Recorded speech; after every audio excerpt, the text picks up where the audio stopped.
എല്ലാവർക്കും വിനീത നമസ്കാരം. ശ്രീമദ് ഭാഗവതം നവമസ്കന്ധം അധ്യായം 10 ശ്ലോകം 17, 18, 19, 20, 21 5 ശ്ലോകങ്ങൾ ഇന്ന് നമുക്ക് നോക്കാം. സേതുബന്ധനം കഴിഞ്ഞ വാനരന്മാരെല്ലാവരും കൂടി അത്യുത്സാഹത്തോട് കൂടിയിട്ട് ലങ്കയിലേക്ക് അങ്ങോട്ട് നല്ല ഘോഷത്തോട് കൂടിയിട്ട് അങ്ങോട്ട് പോവാണ് എല്ലാവരും കൂടി. അവിടെ ചെന്നിട്ട് ഹനുമാൻ ഒരുവിധം നശിപ്പിച്ചിട്ടുണ്ട് എല്ലാം. ബാക്കിയുള്ളതെല്ലാം ഇവര് അടിച്ചു പൊളിക്കുകയാണ് അവിടെ രാവണനോടുള്ള ആ ദേഷ്യം തീർക്കാൻ വേണ്ടിയിട്ട്. ലങ്ക അതിമനോഹരമായ ലങ്ക കെട്ടിടങ്ങൾ മുഴുവൻ കോടി വാനരം വീരന്മാരാണ്. അവരെല്ലാവരും കൂടി നശിപ്പിക്കണു. ശുക്ലാംബരധരം വിഷ്ണു ശശിവർണം ചതുർഭുജം പ്രസന്നവദനം ധ്യായേ സർവവിഘ്നോപശാന്തയേ ഗുരവേ സർവലോകാനാം ഭിഷജേ ഭവരോഗിണാം നിധയേ സർവവിദ്യാനാം ദക്ഷിണാമൂർത്തയേ നമഃ. ആപദാം അപഹർത്താരം ദാതാരം സർവസമ്പദാം ലോകാഭിരാമം ശ്രീരാമം ഭൂയോ ഭൂയോ നമാമ്യഹം. ഗംഗണപതയേ നമഃ. സംസരസ്വത്യേ നമഃ. ഗുരുഭ്യോ നമഃ. ശ്ലോകം 17. സാ വാനരേന്ദ്രബലരുദ്ധ വിഹാരഗോഷ്ഠ ശ്രീദ്വാരഗോപുരസദോ വളഭീവിടങ്ക നിർഭജ്യമാനധിഷണധ്വജ ഹേമകുംഭ ശൃംഗാടകാ രജതുലൈ പ്രദനീവപൂർണ. രുദ്ധം നിരോധിക്കപ്പെട്ടത്, വിഹാരം ക്രീഡിക്കാനുള്ള സ്ഥാനം, കോഷ്ഠം ധാന്യം സൂക്ഷിക്കുന്ന സ്ഥാനം, ശ്രീ ഭണ്ഡാരം, ദ്വാരം ഗൃഹാദികളിൽ കടക്കാനുള്ള വഴി, ഗോപുരം പട്ടണത്തിൽ കടക്കാനുള്ള വഴി, സദാ സദസ് അല്ലെങ്കിൽ സഭ, വളഭി പ്രാസാദാദികളുടെ മുൻഭാഗത്തുള്ള മറവ്, വിടങ്കം പ്രാവുകൾ മുതലായ പക്ഷികൾക്കിരിക്കാൻ തക്കതായ സ്ഥാനം, നിർഭജ്യമാന നശിപ്പിക്കപ്പെടുന്നത്, ധിഷണം കോലായ, ധ്വജം കൊടിമരം, ഹേമകുംഭം പൊൻതാഴികക്കുടം, ശൃംഗാടകം നാലും കൂടിയ വഴി, ഗജകുലം ആനക്കൂട്ടം, പ്രദിനിയും തടാകം പൂർണ്ണ നശിപ്പിക്കപ്പെട്ടത്. ലങ്കയുടെ ഉള്ളിൽ പ്രവേശിച്ച ആ വാനര സൈന്യം ആനക്കൂട്ടം തടാകത്തിലിറങ്ങി മർദ്ദിക്കുന്നത് പോലെ ആ ലങ്കാ നഗരിയെ മുഴുവൻ അങ്ങോട്ട് നശിപ്പിച്ചു. എന്തൊക്കെ ഉണ്ടോ ലങ്കയില് ഇതെല്ലാം നശിപ്പിച്ചു. സൈന്യങ്ങളിലെ ഒരു സംഘം പട്ടണത്തിലെ കളിസ്ഥലങ്ങളൊക്കെ അതെല്ലാം അടിച്ചു തകർത്തു. വേറെ ചിലർ ഈ ധാന്യമൊക്കെ സൂക്ഷിക്കണ ആ സ്ഥലങ്ങളൊക്കെ കുത്തിപ്പൊളിച്ചു, ധാന്യമൊക്കെ വാരി വിതറിയിട്ടു. മറ്റു ചിലര് ഭണ്ഡാരങ്ങള് ഒക്കെ കുത്തിപ്പൊളിച്ച് അതിനെയൊക്കെ നശിപ്പിച്ചു. കുറെ ആളുകള് വീടുകളിലേക്ക് പട്ടണത്തിലേക്കൊക്കെ ഉള്ള വഴി, കടക്കാനുള്ള വഴിയൊക്കെ തടസ്സപ്പെടുത്തി. ചിലര് സഭാമണ്ഡപങ്ങളൊക്കെ തകർത്തു കളഞ്ഞു. മറ്റു ചിലര് എല്ലാ വലിയ വലിയ ഉയരങ്ങളുള്ള കെട്ടിടങ്ങളെല്ലാം തകർത്ത് തരിപ്പണമാക്കി പൊളിച്ചൊക്കെ ഇട്ടു എല്ലാം. വേറെ ചിലര് വരാന്തകളൊക്കെ തകർത്തു കളഞ്ഞു, കെട്ടിടങ്ങളുടെ മുമ്പിലുള്ള മതിലുകളൊക്കെ പൊളിച്ചു കളഞ്ഞു, കൊടിമരങ്ങൾ പുഴക്കിയിട്ടു. ഏറ്റവും മുകളില് രാവണൻ ഒന്നാന്തരം സ്വർണ്ണ താഴികക്കുടങ്ങള് വെച്ചിട്ടുണ്ട് രാവണന്റെ കൊട്ടാരത്തിന്റെ മീതെ. അതൊക്കെ തല്ലി പൊളിച്ചു കളഞ്ഞു.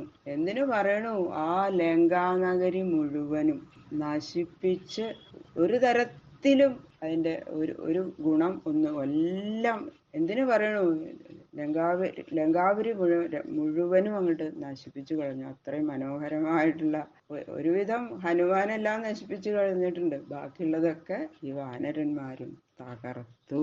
ഇതങ്ങോട്ട് കേട്ടില്ലേ, രാവണനതാ കോപിച്ചിട്ട് വരണു. രക്ഷപതി തദവലോക്യ നികുംഭകുംഭധൂമ്രാക്ഷദുർമുഖസുരാന്ത നരാന്തകാദീൻ പുത്രം പ്രഹസ്തമധികായ നികമ്പനാദീൻ സർവാനുഗാൻ സമഹിനോ ദധ കുംഭകർണം. രക്ഷപതി രാവണൻ തത് അതിനെ അവലോക്യ കണ്ടിട്ട്, പുത്രനെ ഇന്ദ്രജിത്തിനെയും, സർവ അനുഗാൻ അഖിലന്മാരായ അനുചരന്മാരെയും, അഥ അനന്തരം കുംഭകർണനെയും സമഹിനോൻ അഴിച്ചു. വാനര സൈന്യം ഇങ്ങനെ ലങ്കാപുരിയെ നശിപ്പിക്കുന്നത് കണ്ടിട്ട് രാവണൻ നികുംഭൻ, കുംഭൻ, ധൂമ്രാക്ഷൻ, ദുർമുഖൻ, സുരാന്തകൻ, നരാന്തകൻ മുതലായവരെയൊക്കെ പറഞ്ഞു വയ്ക്കുകയാണ്. പിന്നെ അവര് മരിച്ചു കഴിഞ്ഞപ്പോ പുത്രനായ ഇന്ദ്രജിത്ത്, പ്രഹസ്തൻ, അതികായം, വികമ്പനൻ മുതലായവരെ പറഞ്ഞയച്ചു ശ്രീരാമന്റെ വാനരം അവരോട് യുദ്ധം ചെയ്യാൻ. അവരും നശിച്ചപ്പോ അനുചരന്മാരായ എല്ലാവരെയും, പിന്നെ അവസാനം എന്താ, കുംഭകർണനെയും യുദ്ധത്തിനായിട്ട് അയക്കുകയാണ്. അവസാനമാണ് രാവണൻ വരണത്. എല്ലാവരെയും ശ്രീരാമചന്ദ്രനും സൈന്യങ്ങളും തകർത്തു, എല്ലാവരെയും ഹനിച്ചു, കൊന്നുകഴിഞ്ഞു. താം യാതുധാനപ്രദനാം അസിശൂലചാപവാസർട്ടിശക്തിശരതോമര ഖഡ്ഗദുർഗാം സുഗ്രീവലക്ഷ്മണമരുത്സുതഗന്ധമാദനീലാംഗദക്ഷപനസാദിഭി അന്വിതോഗാൽ. യാതുധാനപ്രദന രാക്ഷസ സൈന്യം അകാൽ പ്രാപിച്ചു. വാള്, ശൂലം, വില്ല്, പ്രാസം, വൃഷ്ടി, ശക്തി, ബാണം, തോമരം മുതലായ ആയുധങ്ങൾ ധരിച്ചും മറ്റുള്ളവർക്ക് ജയിക്കാൻ സാധിക്കാത്ത വിധം യുദ്ധ സാമർഥ്യത്തോടുകൂടിയിരിക്കുന്ന ആ രാക്ഷസ സേന. അവർക്ക് ഉഗ്രൻ നല്ല സൈന്യങ്ങളുണ്ട്, ആയുധങ്ങളൊക്കെ ഉണ്ട്. ഇവരുടെ കയ്യിൽ, വാനരന്മാരുടെ കയ്യിൽ എന്തെങ്കിലും ഉണ്ടോ? അവർക്ക് വൃക്ഷങ്ങൾ കടപുഴക്കി എടുത്തിട്ടാണ് അവര് യുദ്ധം ചെയ്യണത്, അല്ലാതെ അവരുടെ കയ്യിൽ ആയുധങ്ങളൊന്നുമില്ല. അവരെയൊക്കെ സുഗ്രീവൻ, ലക്ഷ്മണൻ, ഹനുമാൻ, ഗന്ധമാദൻ, നീലൻ, അംഗദൻ, ജാമ്പവാൻ, ഋക്ഷൻ, പനസം മുതലായ വാനരവീരന്മാരോട് ചേർന്ന് എല്ലാവരോടും കൂടി ശ്രീരാമൻ അവരെ എതിർത്തു. തേ അനീകപാരഘുപതേരഭിപത്യ സർവേ ദ്വന്ദ്വം വരൂഥമിപപത്തിരഥാശ്വയോധൈ ജഘ്നുർദുമേർ ഗിരിഗദേഷു പിരംഗദാദ്യാ സീതാഭിമർശഹതമംഗളരാവണേശാൻ.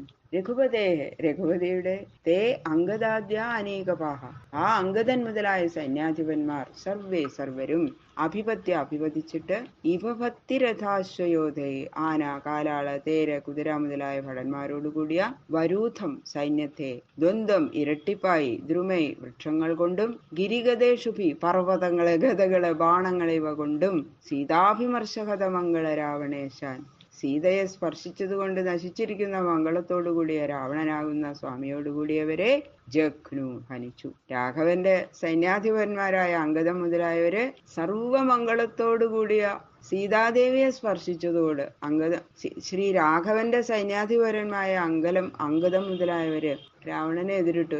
എങ്ങനെയുള്ള രാവണനെ? സീതാദേവിയെ സ്പർശിച്ച മഹാപാതകം നിമിത്തം നശിച്ചിരിക്കുന്ന സർവമംഗളങ്ങളും നശിച്ചു എന്ന് ആ സീതാദേവിയെ സ്പർശിച്ചു രാവണൻ. അന്ന് രാവണന്റെ എല്ലാ മംഗളങ്ങളും നശിച്ചു. അങ്ങനെയുള്ള രാവണനാകുന്ന അധിപതിയോടുകൂടിയ ആന, തേര്, കുതിര, കാലാൾപ്പടകൾ ഇതൊക്കെ അടങ്ങിയ സൈന്യത്തെ, ഇവരുടെ കയ്യിൽ എന്താ, വാനരന്മാരുടെ കയ്യിൽ വൃക്ഷങ്ങള്, പർവ്വതങ്ങള്, ഗതകള്, ബാണങ്ങൾ ഇങ്ങനെയുള്ള ആയുധങ്ങൾ കൊണ്ട് എല്ലാവരെയും സംഹരിച്ചു ആ രാവണന്റെ പടയെ എന്ന് പറയുന്നു. രക്ഷപതി സ്വബലനഷ്ടിമവേക്ഷ്യരുഷ്ട ആരുഹ്യയാനകമഥാഭിസസാര രാമം സ്വസ്യന്തനേ ദ്യുമതി മാതലിനോപനീതേ വിഭ്രാജമാനമകനൻ നിശിതൈ ക്ഷുരപ്രേഹി. രക്ഷപതി രാക്ഷസാധിപൻ, സ്വബലനഷ്ടിം തന്റെ സൈന്യനാശത്തെ അപേക്ഷ കണ്ടിട്ട്, രുഷ്ട കോപിച്ചവനായി, യാനകം ആരുഹ്യ വിമാനത്തെ ആരോഹണം ചെയ്തിട്ട്, രാമം അഭിസസാര രാമനെ എതിരിട്ടു ഗമിച്ചു.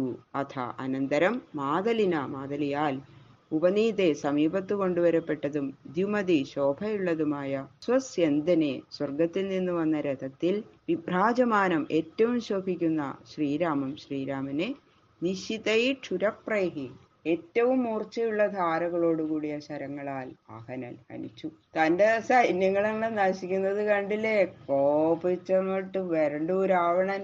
രാവണൻ എന്ത് ചെയ്തു? രാവണന്റെ വിമാനമാണല്ലേ പുഷ്പക വിമാനം. പുഷ്പക വിമാനത്തിൽ ഇരുന്നിട്ട് ശ്രീരാമനോട് യുദ്ധം ചെയ്യാൻ ഒരുങ്ങി. ശ്രീരാമചന്ദ്രന് രഥമില്ലല്ലോ. അപ്പൊ ദേവലോകത്ത് നിന്ന് മാതലി ഒരു സുന്ദരമായ രഥം ഭഗവാന് കൊണ്ട് കൊടുത്തു. സുന്ദര സ്വരൂപനായിട്ട് അതിലിരുന്ന ആ ശ്രീരാമചന്ദ്രനെ അത്യന്തം മൂർച്ചയുള്ള ശരങ്ങൾ കൊണ്ട് മുറിപ്പെടുത്തി. രാവണൻ ബാണങ്ങൾ അയച്ചു. രാമന്റെ ശരീരത്തില് മുറിവ് വന്നു എന്നാ പറയണത്. ഭഗവാന് ദേഷ്യം വന്നിട്ട് രാവണനെ യുദ്ധത്തില് തോൽപ്പിക്കണു, വധിക്കണു. അത് അടുത്ത ദിവസം നമുക്ക് കേൾക്കാം. സർവത്ര ഗോവിന്ദ നാമ സങ്കീർത്തനം. ഗോവിന്ദ ഗോവിന്ദ.